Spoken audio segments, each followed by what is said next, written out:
Assalamualaikum. Waalaikumsalam. Silakan masuk, Mbak. Iya. Silakan duduk. Saya tutup pintunya dulu ya, Mbak, untuk menjaga privasi. Iya. Menutup pintu.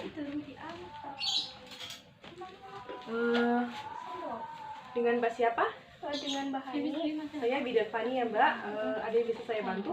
Gini loh Bu Bidan, kan udah 2 hari ini saya itu mengalami keputihan, tapi keputihannya itu nggak kayak biasanya loh.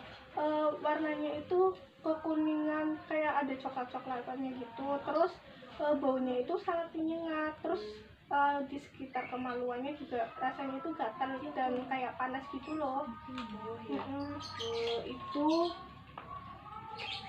seperti tanda gejalanya leukorea ya, Mbak. Leukorea itu keputihan, kalau kita menyebutnya itu leukorea. Ini ya, Mbak, saya berikan sedikit konseling aja tentang kesehatan tentang leukorea. Jadi Mbak nanti bisa tahu gambarannya seperti apa. Iya. Jadi apa sih itu leukorea? Jadi leukorea itu semua pengeluaran cairan dari alat genitalia yang tidak berupa darah. Kemudian keputihan bukanlah sebuah penyakit tersendiri, tetapi merupakan manifestasi gejala dari hampir semua penyakit kandungan. Kemudian penyebab utama dari keputihan itu bisa dicari dengan anamnesa atau pemeriksaan kandungan dan pemeriksaan laboratorium. Iya. Kemudian ada klasifikasi dari leukorea. Ada klasifikasi secara fisiologis, kemudian ada juga yang secara patologis. Untuk yang fisiologis, leukorea terjadi mendekati ovulasi, menjelang dan sesudah menstruasi atau pengaruh hormon pada kehamilan. Kemudian untuk yang leukorea patologis merupakan yang terjadi karena infeksi vagina, infeksi Trichomonas vaginalis, kemudian infeksi jamur Candida albicans, kemudian keganasan reproduksi ataupun adanya benda asing dalam jalan lahir. Kemudian apa sih penyebab dari leukorea? Penyebabnya itu ketidakseimbangan dari hormon bani.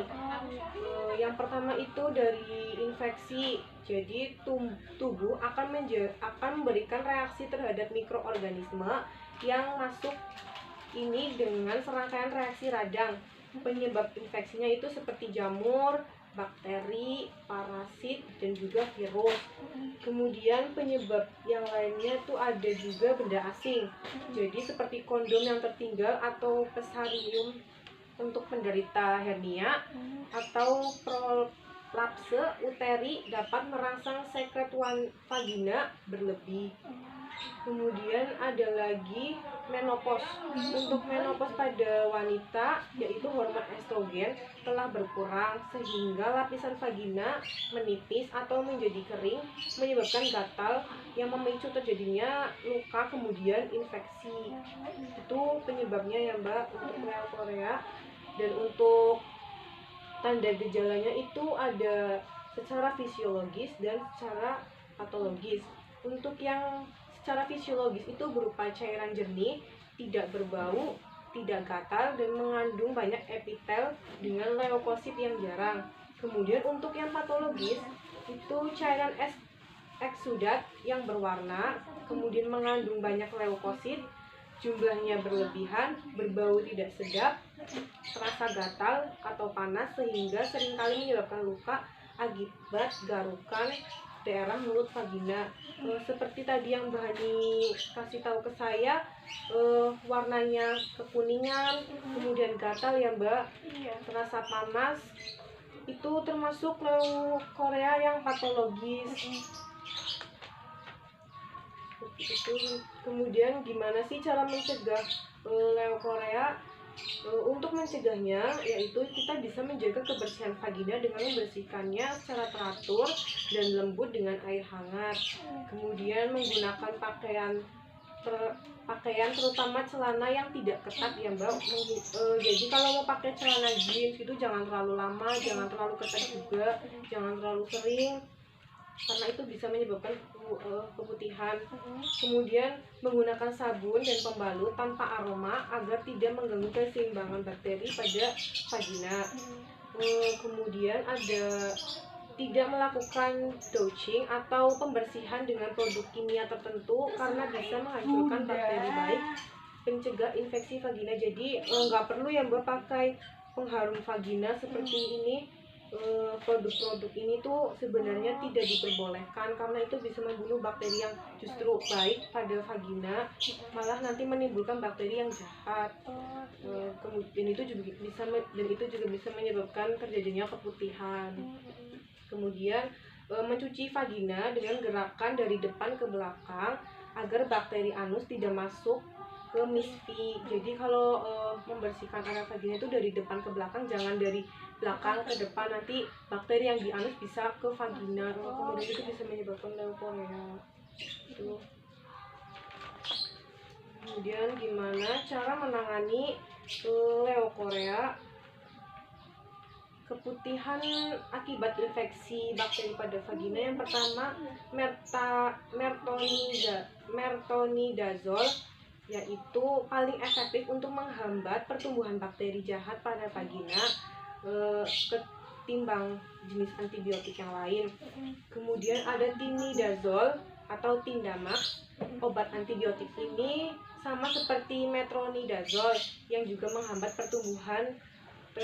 tumbuhnya bakteri keputihan, namun efek sampingnya ditimbulkan tinidazole lebih sedikit.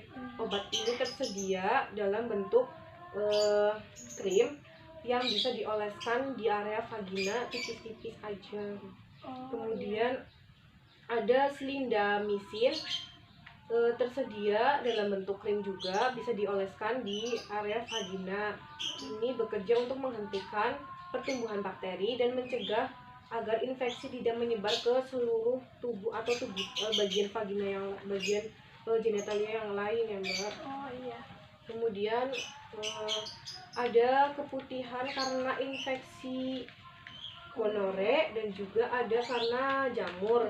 Untuk doxycycline diberikan 1 dosis 1 kali seminggu, namun selama pemakaian kulit bisa lebih sensitif sehingga harus terhindar dari sinar matahari. Kemudian ada ceftriaxone, bekerja untuk menghentikan pertumbuhan bakteri sekaligus mengurangi gejala gonore yang salah satunya keputihan. Kemudian ada mixonazole, merupakan obat untuk mengalami infeksi jamur yang menyerang bagian-bagian tubuh seperti vagina, mulut dan kulitnya vagina. Kemudian ada tersonazole, clotrimazole, yaitu obat-obatan digunakan untuk pengobatan jangka pendek selama 3-7 hari. Seperti ini ya Mbak untuk gambaran obat-obatnya. Baik, gimana Mbak Hani, sudah jelas? Ya. Berarti kalau semisal Bu Bidan menyediakan obatnya apa enggak? Jadi kalau untuk obat-obatnya nanti Mbak Hani bisa konsulkan lagi dulu ke dokter spesialis kelamin. Mbak tanyakan dulu sebenarnya itu apa sih, obat apa aja yang bisa Mbak beli gitu. Kalau saya kan hanya bisa memberikan konseling atau gambaran saja ya Mbak, karena itu bukan batasan porsi saya untuk memberikan obat tersebut. Gitu. Jadi saya setelah ini bisa nanti periksa gitu ke dokter spesialis. Bisa tanya ke dokter saja. Iya. Yaudah Mbak. Yaudah Bu. Saya permisi dulu. Terima kasih atas konselingnya. Saya permisi ya Bu. Ya, hati-hati Mbak Hani. Iya.